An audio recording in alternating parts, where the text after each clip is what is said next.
It's 6 a.m. and the bus from New York City is just pulling into Plattsburgh. A few of the passengers get off.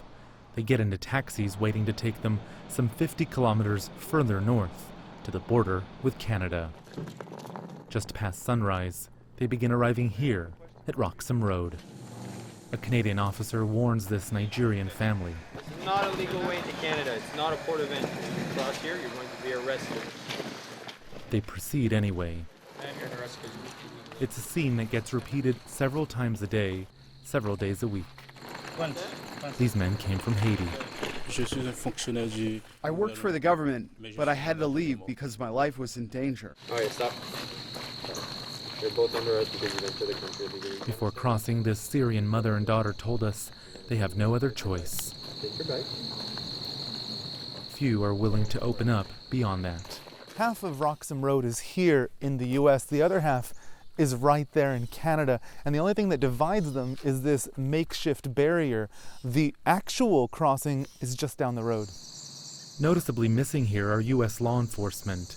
That's despite Ottawa's request that Washington do something to help stop the thousands of migrants making what Canada calls irregular crossings. Almost 20,000 in each of the past 2 years, spiking as the Trump administration began cracking down on undocumented migrants in the U.S. In 2019 seems on track to reach that level too, according to official figures. The legal crossing is minutes down the road, adjacent to Champlain. Janet McFetridge, the village's new mayor, explains why many don't go there. But my understanding is that it would not be granted and they would be turned back to the United States, and then there are different consequences. But there's, I guess you would call it a loophole, that allows you to go to a non-official crossing and ask for asylum. That is what they're doing at this point. McFetridge is also a longtime activist. For months, she's been coming to Wroxham Road 6 days a week to welcome would-be crossers. I have no idea who's coming, and all I'm doing is handing out a stuffed animal and a bag of chips.